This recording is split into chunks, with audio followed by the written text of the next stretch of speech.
Good morning, and welcome to another edition of Roadhouse Last Call. Roadhouse Last Call, the morning show that talks about the market and some other stuff. So, let's talk about some other stuff. Or let's talk about the market. Or let's just see what Bender and Stockington have to say. Bender, what you have to say? Where are we going to start? Stuff or market?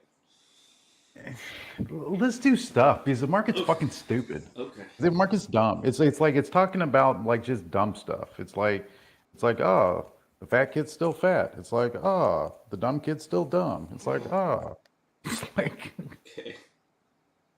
it's like so fucking stupid. It's just so stupid and so disingenuous. It's like we get numbers that come in for the U.S. With housing starts and building permits that are not real great.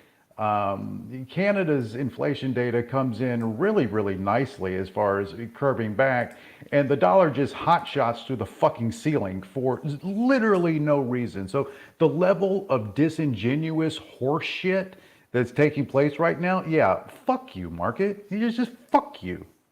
There, I said it. I feel better now all of a sudden. Well, that's good. That's good. I feel better. I'm I glad you I got that released. off of your Wow, that was chest. a nice release. All right. I mean, if that's all it What say you, Bender? takes. Wow, Morning. that was good. Yeah. Good morning to you. Yeah, what a great day. Just like that. Have a great day. All right, man. What you got? Anything Um, good? Anything exciting happen? I made Indian food last night. It was good. let's see.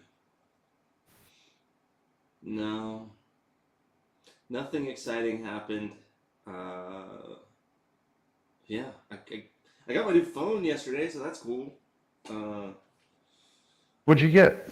I got the Z Fold 4, which I The, like. the Z4? Z Fold 4. Oh, Z Fold. Okay. Mm-hmm. So, okay, I got to know about this fold. Mm-hmm.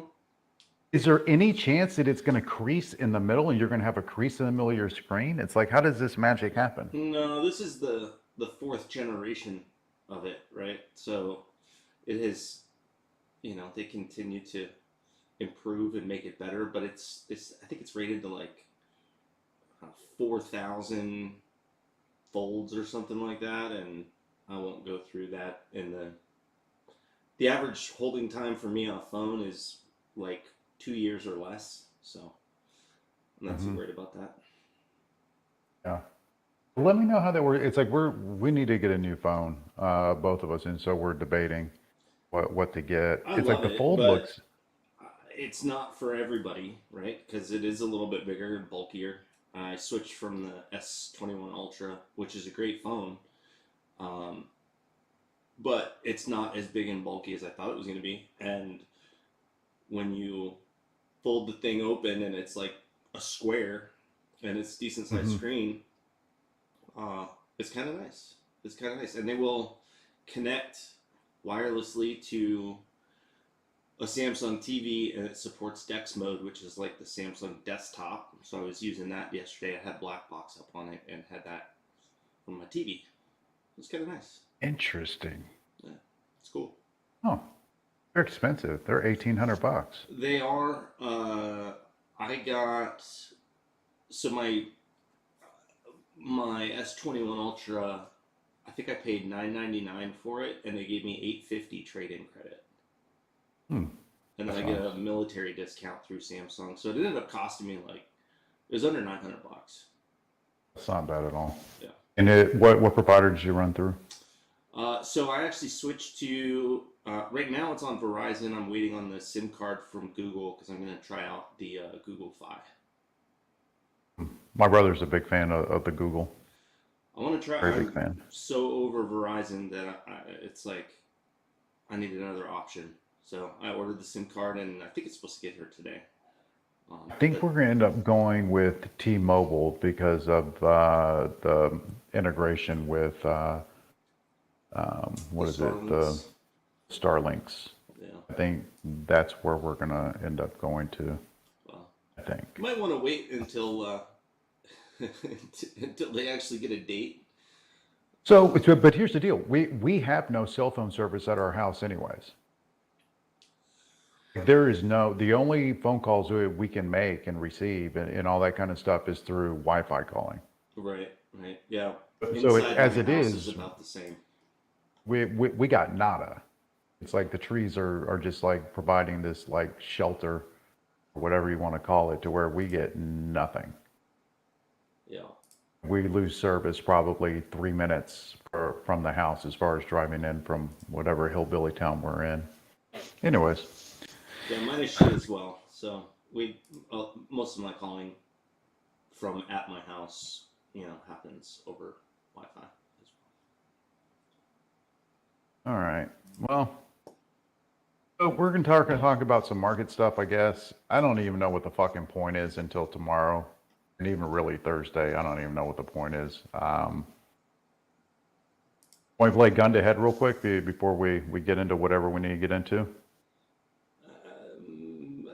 we're not allowed to play that game. I can do whatever I want. Oh, okay. I thought you had to play the F to A game, but No. yeah, No, okay. So I'd rather go ahead and just splatter my I'll brains play and along. fucking Gun have to to wear head. a Okay. diaper the rest of my life. It's like given the choice, splatter your brains or wear a diaper. Which one? Yeah, I'm gonna go ahead and splatter the brains. Um, Based on this move on the dollar and how absolutely artificial and fucking horseshit the move has been, how no matter the data point, no matter what it is, no matter the impact, it continues to pump, continues to move. I anticipate post-Fed that the dollar gets absolutely slaughtered into the floor. Well, that would be nice. That is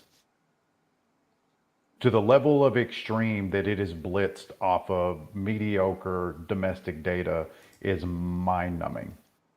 Like it's just not even, it's not sustainable in any capacity, no matter what.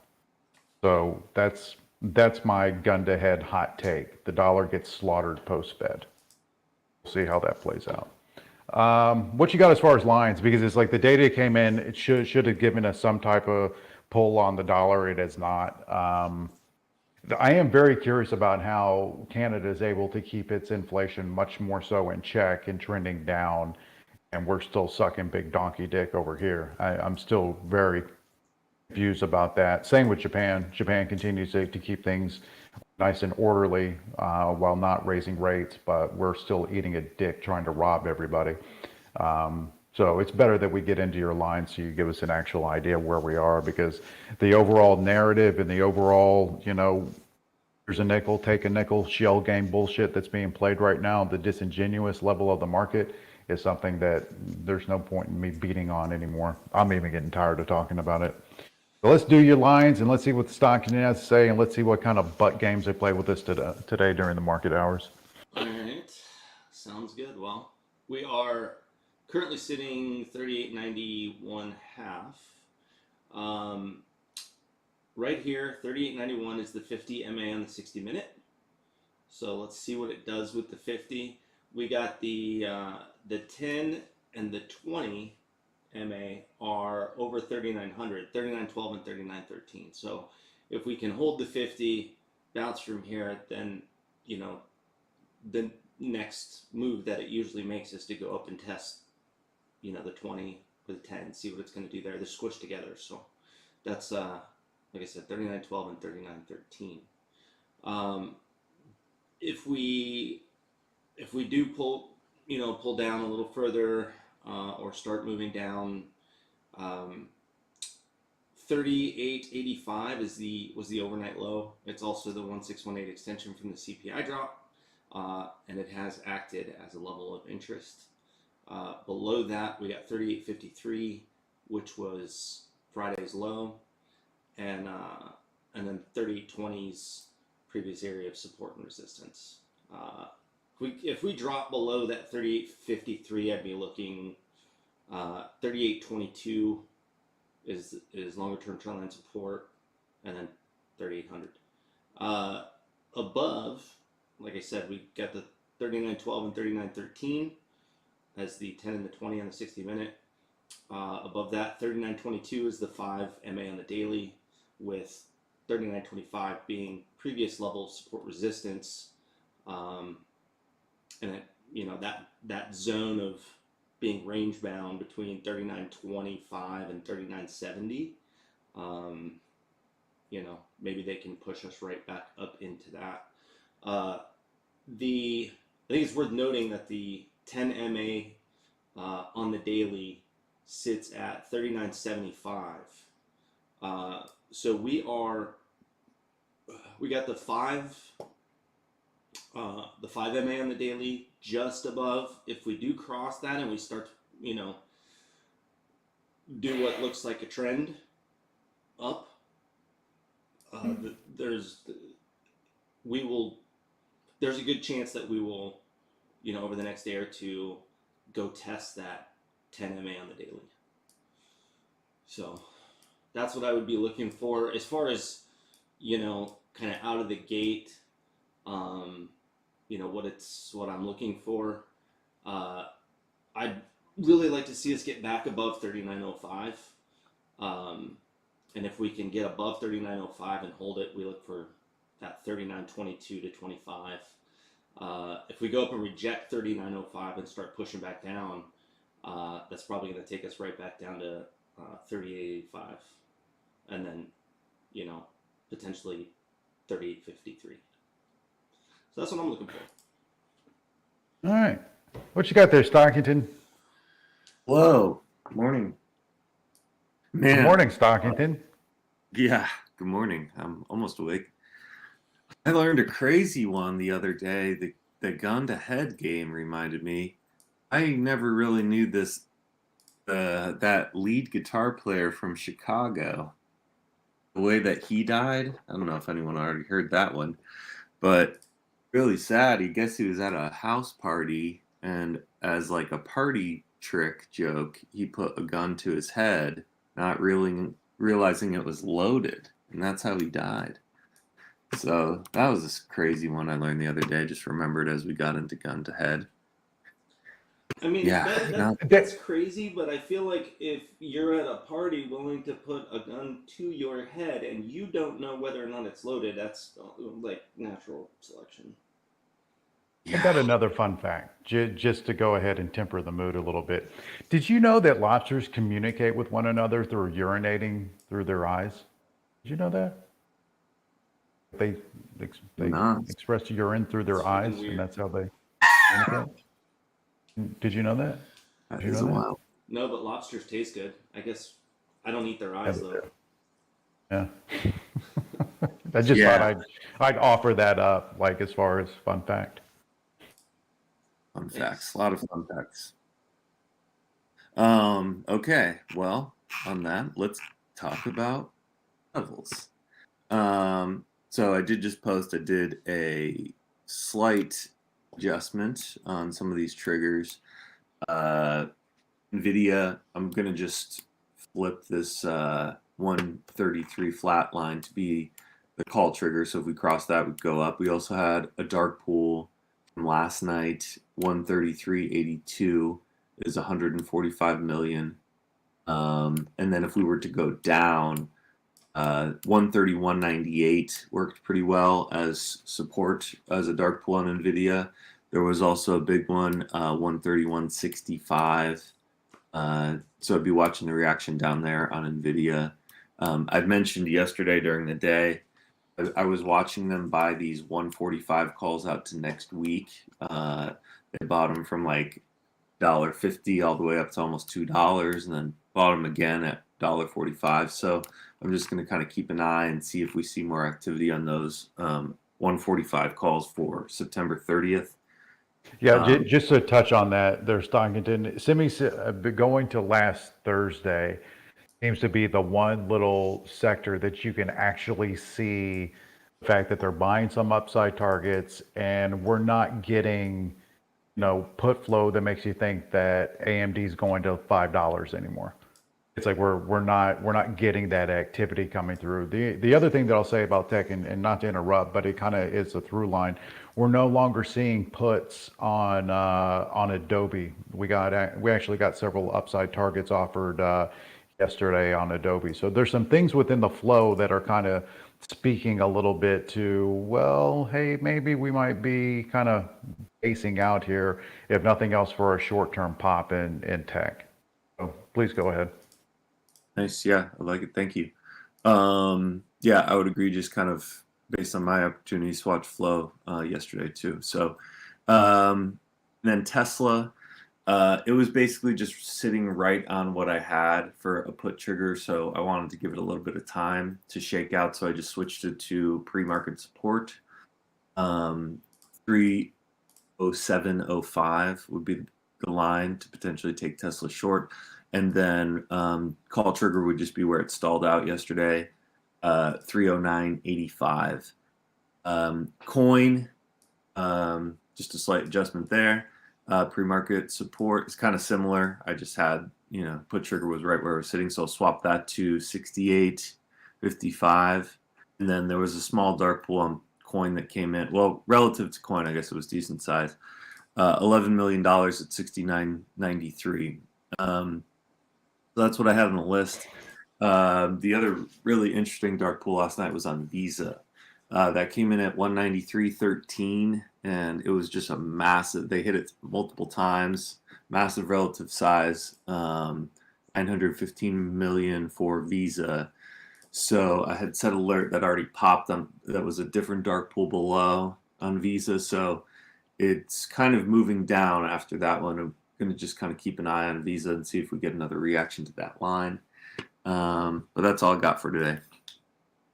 It's like you look at that Visa chart, and it's like, I know it makes total sense that you get a run back over 200 in through here. It makes total sense. It's filled the gap going back to June. It makes total sense that you would get a run up on Visa. What doesn't make sense is the fact that everybody said we're gonna die. So I don't know. I guess dead people can swipe. Maybe. Maybe not. I don't know. Maybe. Yeah. Thank you there, Stockington. Thank you there, Mr. Bender, for the lines and levels. Okay, I'm going to try to be as actionable today. I got a couple of notes from people yesterday that I am slacking, that I am not giving proper market sentiment, that I am not doing a very good job calling out flow like I used to, that I am kind of cashing it in a little bit, kind of putting it in cruise control. So I want to address that a little bit within the moment, and go ahead and say, days leading up to OPEX and the days after OPEX, some of the flow coming through is about as absurd and difficult to map out as you can possibly imagine. It's a lot of moving parts. It's a lot of give and take. The shell game is in full effect. So there's that piece of it. The other piece of it is if I can't, and I want to make this clear because I try to be very fair and very transparent and direct with my statements. If I can't piece together chart, narrative, and flow, calling flow becomes very, very difficult for me to do in a genuine fashion. And I feel, for me, that it's better for me not to call out if I don't believe what I'm seeing is real. I don't know if that makes sense, but there's a certain rhythm and pacing of what I do that a lot of you guys have come to love over a period of time. That if those things don't align, it's very difficult for me to do that in a genuine form that's going to be beneficial. So sometimes it's better for me to just shut the fuck up. Sometimes. And I want to be fair, and I want to be the best that I can be for the people in here, but I have to be operating at a proper level in order to be able to deliver. So I just want that out there. I want everybody to kind of understand kind of where I'm at with this. the market at this point has done something that it's only done to me maybe 3 times over the last 10 years. And that has me in a position to where I just don't give a fuck. I don't give a fuck. Just straight up and down. I don't give a fuck. It's like they don't give a fuck. It's like we're being held hostage by a bunch of fucking, borderline geriatric boomers that need to be faded like a motherfucker. Sitting here playing games with our future. So when that happens, I don't give a fuck. Just don't. Like I've always had a disdain for boomer. Absolute disdain. So that's where I'm at. I feel like it's important that I'm always transparent with these types of things. So that's about as transparent as it gets. Hope you guys can be patient with me, and I will do my best to call sentiment and to call the areas and levels that I see when I think that something could be happening via flow versus a chart versus everything else. So thanks again. Market opens in 20 minutes. We'll see you guys soon. Thanks, Els. I just posted a chart for anybody that's interested. That's the weekly there, and you can see I put those 3 price labels on there. 3908 is the midpoint of that channel, that down channel. 3821.5 would be that longer term trend line support, and then 3954 is that previous area of resistance that we fumbled around in, February and March last year. So just kind of three key levels. If we do, make a move sharply lower or sharply higher, there's some levels for you to keep an eye on. See you guys in a few.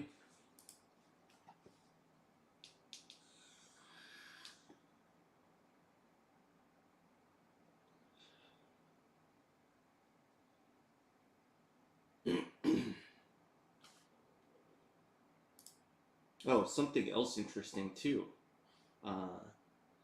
You notice that the previous 3 weekly candles were outside bars. That does not happen very often. In fact, when I scrolled through the weekly chart,